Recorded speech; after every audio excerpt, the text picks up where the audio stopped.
Hello everyone. So we will study about the analysis for the group 2. अगर आपके organic compound के अंदर carbon, hydrogen, oxygen, nitrogen elements अगर present है, that means आपका compound group 2 का कंपाउंड है। ठीक है। ग्रुप 2 के अंदर there are three possibilities according to the nature of the compound।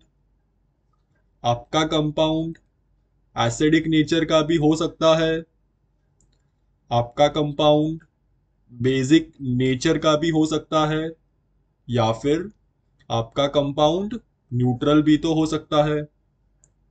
ठीक है। अभी अगर आपका कंपाउंड एसिडिक कंपाउंड है तो कौन सी पॉसिबिलिटीज है। सबसे पहली पॉसिबिलिटी ये है कि आपका कंपाउंड नाइट्रोफिनॉल हो सकता है या फिर इमाइड हो सकता है। ठीक है।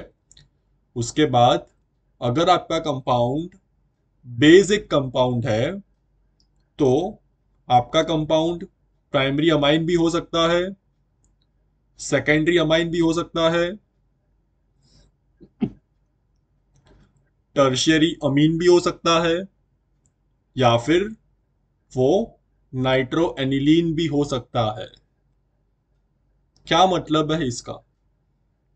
लैब के अंदर अगर आप लोगों ने एक्सपेरिमेंट्स परफॉर्म की है और अगर आपका कंपाउंड ग्रुप 2 का कंपाउंड है, प्रिलिमिनरी केमिकल टेस्ट करने के बाद आपको पता चल गया कि आपका कंपाउंड बेसिक कंपाउंड है, तो अभी फंक्शनल ग्रुप एनालिसिस के लिए आपको प्राइमरी अमाइन के टेस्ट करने हैं, सेकेंडरी अमाइन के टेस्ट करने हैं, टर्शरी अमाइन के टेस्ट करने हैं, और अगर आपको लगता है कि आपका कंपाउंड नाइट्रोनिलीन है तो नाइट्रो फंक्शनल ग्रुप के लिए हम करेंगे Mulliken and baker test.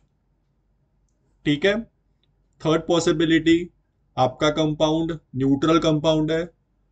So again there are three possibilities. अगर आपका कंपाउंड न्यूट्रल है, so it can be a nitro hydrocarbon, it can be amide also, और it can be anilide also. ठीक है। तो सबसे पहले बात करेंगे ग्रुप 2 के अंदर if your compound is acidic in nature. दूसरी एक इंपॉर्टेंट बात, हमारा कंपाउंड एसिडिक है, बेसिक है या फिर न्यूट्रल है, वो हमें कैसे पता चलेगा। तो हम लोग ऑलरेडी प्रिलिमिनरी केमिकल टेस्ट करते हैं, तो प्रिलिमिनरी केमिकल टेस्ट करने के बाद ही हमें पता चल जाता है कि हमारा कंपाउंड एसिडिक है, बेसिक है या फिर न्यूट्रल है। ठीक है। तो अगर आपका कंपाउंड एसिडिक है तो वहां पे तो दो पॉसिबिलिटीज है, आपका कंपाउंड नाइट्रोफिनॉल भी हो सकता है या फिर इमाइड भी हो सकता है। ठीक है। अभी बात करेंगे नाइट्रोफिनॉल्स के बारे में। ठीक है। तो मैंने आपको एक बात ऑलरेडी बताई थी कि जब भी हम लोग फिनॉल्स और कार्बोक्सिलिक एसिड्स की बात करेंगे, ठीक है, तो जो कार्बोक्सिलिक एसिड्स होते हैं they are much strong acids as compare to the phenol. ठीक है। कार्बोक्सिलिक एसिड की एसिडिक स्ट्रेंथ फिनॉल से ज्यादा होती है। फिनॉल भी एसिडिक कंपाउंड्स है, फिनॉल भी एसिडिक होता है, लेकिन फिनॉल कार्बोक्सिलिक एसिड के जितना एसिडिक तो नहीं होता है। ठीक है।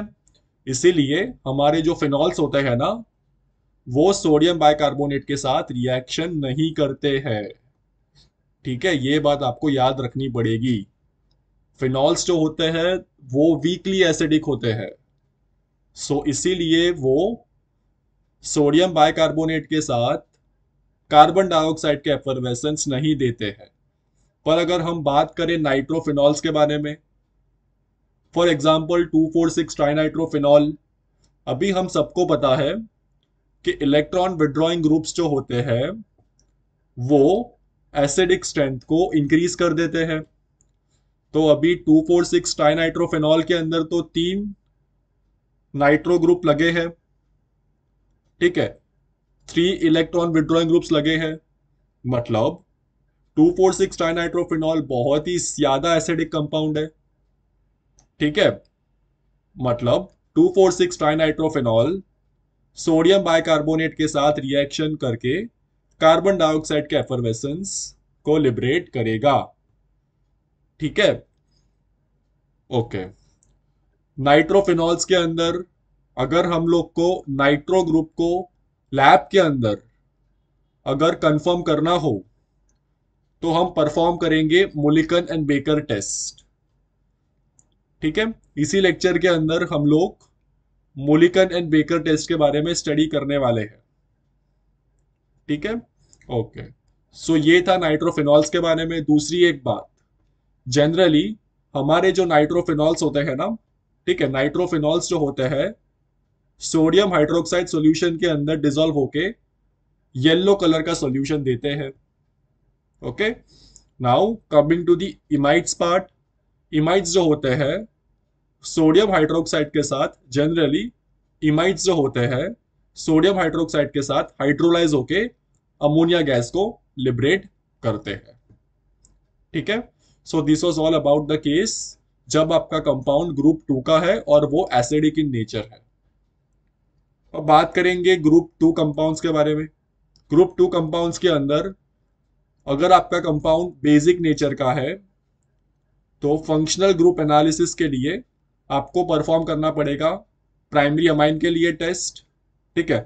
सेकेंडरी अमाइन के लिए आपको टेस्ट परफॉर्म करना पड़ेगा, टर्शियरी अमाइन के लिए आपको टेस्ट परफॉर्म करना पड़ेगा, ठीक है। नाइट्रोनिलीन्स है तो नाइट्रोनिलीन्स के अंदर नाइट्रो ग्रुप को कंफर्म करने के लिए आपको परफॉर्म करना पड़ेगा मुलिकन एंड बेकर टेस्ट, ठीक है।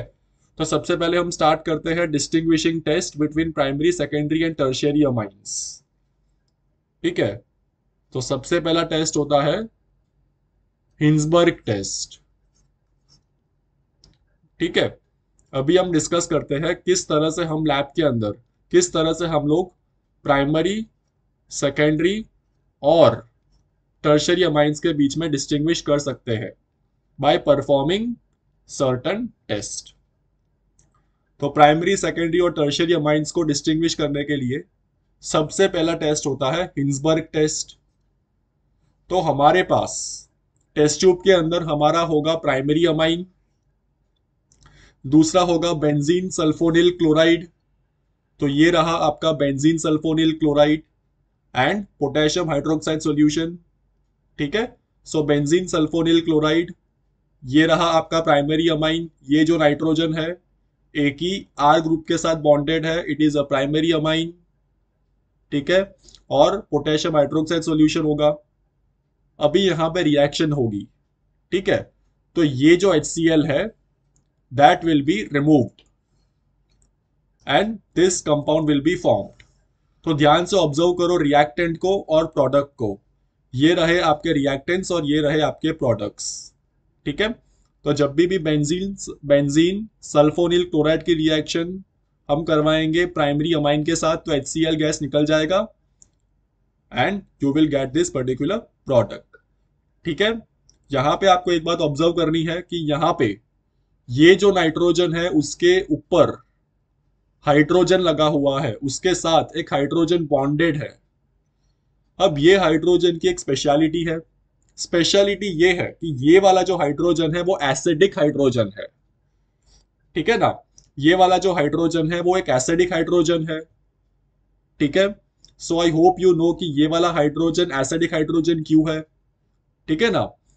अच्छा, उसके बाद हमारे रिएक्शन मीडियम के अंदर तो पोटेशियम हाइड्रोक्साइड भी है ना, हमारा जो रिएक्शन मीडियम है वहां पे तो पोटेशियम हाइड्रोक्साइड भी है। अभी जो पोटेशियम हाइड्रोक्साइड है वो तो एक बेस है, तो वो प्रोवाइड करेगा पोटेशियम प्लस आयंस और हाइड्रोक्साइड एनायंस, ठीक है। तो ये जो हाइड्रोक्साइड एनायंस है वो ये प्रोटॉन को एब्स्ट्रैक्ट करेंगे and we will be getting the potassium salt, ठीक है। अब ये जो पोटेशियम सॉल्ट है ना, अब ये पोटेशियम का सॉल्ट है, सो पोटेशियम हाइड्रोक्साइड के अंदर तो सॉल्यूबल होने ही वाला है, ठीक है। तो हमने क्या किया था हिंसबर्ग टेस्ट के अंदर, सबसे पहले तो आपको याद रखना है Hinsberg test is a test to distinguish primary secondary and tertiary amines. तो उसमें सबसे पहले हम लोगों ने प्राइमरी अमाइन के टेस्ट पढ़ी हमने। हमारे टेस्ट ट्यूब के अंदर बेंजीन सल्फोनिल क्लोराइड है, पोटेशियम हाइड्रोक्साइड सॉल्यूशन है। ये रहा हमारा प्राइमरी अमाइन। रिएक्शन होके प्रोडक्ट बनेगा। प्रोडक्ट के अंदर नाइट्रोजन के ऊपर एक एसिडिक हाइड्रोजन बॉन्डेड है, ठीक है। That will be removed by the base to form the potassium salt which is soluble in potassium hydroxide. अब बात करेंगे सेकेंडरी अमाइन के बारे में। So again we are having benzene sulphonyl chloride in the test tube. We are having secondary amine. ये वाला जो nitrogen है that is bonded to two alkyl groups, it is a secondary amine. हमारे test tube के अंदर potassium hydroxide solution भी है, ठीक है। अभी क्या होगा, ये जो बेंजीन सल्फोनिल क्लोराइड है और ये जो सेकेंडरी अमाइन है, ठीक है, सेकेंडरी अमाइन की बात चल रही है। ये वाला जो नाइट्रोजन है उसके ऊपर दो एल्काइल ग्रुप्स लगे हैं, this is a secondary amine. अब वापस HCl gas will be removed और हमारा ये वाला प्रोडक्ट बन जाएगा, ठीक है, NN di alkyl benzene sulphonamide, ठीक है। अभी यहां पे देखो नाइट्रोजन, अब ये नाइट्रोजन के पास तो कोई भी एसिडिक हाइड्रोजन नहीं है, ठीक है। ये वाला जो नाइट्रोजन है उसके पास तो एक भी एसिडिक हाइड्रोजन नहीं है। मतलब अगर उसके पास एसिडिक हाइड्रोजन नहीं है तो पोटेशियम हाइड्रोक्साइड तो रिएक्ट करेगा ही नहीं ना, ठीक है। अगर इसके पास कोई एसिडिक हाइड्रोजन नहीं है तो बेस किसको रिमूव करेगा? बेस एसिडिक हाइड्रोजन को तो रिमूव करने वाला था, लेकिन ये नाइट्रोजन के पास तो कोई भी एसिडिक हाइड्रोजन नहीं है, ठीक है। इसका मतलब ये है कि ये वाला जो कंपाउंड है जो बना है सेकेंडरी अमाइन की रिएक्शन बेंजीन सल्फोनिल क्लोराइड के साथ, तो ये वाला जो कंपाउंड है NN di alkyl benzene sulphonamide, ये पोटेशियम हाइड्रोक्साइड के अंदर सॉल्यूबल नहीं होने वाला है, ठीक है। प्राइमरी अमाइन के अंदर, प्राइमरी अमाइन की जब रिएक्शन हो रही थी तो जो प्रोडक्ट बन रहा था उस केस के अंदर नाइट्रोजन के ऊपर हाइड्रोजन था जो कि एसिडिक हाइड्रोजन था, इसीलिए वो पोटेशियम हाइड्रोक्साइड में सॉल्यूबल था, ठीक है। अब बात करेंगे टर्शियरी अमाइन के बारे में, ठीक है। टर्शियरी अमाइन की रिएक्शन करवाएंगे हम लोग बेंजीन सल्फोनिल क्लोराइड के साथ। तो ये रहा आपका बेंजीन सल्फोनिल क्लोराइड, ये रहा आपका नाइट्रोजन। ये वाला जो नाइट्रोजन है it is bonded to 3 alkyl groups, ठीक है। अब टर्शियरी अमाइन है ना, टर्शियरी अमाइन में तो इस नाइट्रोजन के पास तो कोई भी हाइड्रोजन नहीं है। Nitrogen is bonded to 3 alkyl groups, it does not have any hydrogen, ठीक है। मतलब tertiary amine benzene sulphonyl chloride के साथ कोई भी रिएक्शन नहीं देने वाला है, right. So tertiary amine is not going to react with the benzene sulfonyl chloride. So this was all about the Hinsberg test, ठीक है। Okay, just wait a minute. I think there is some issue here.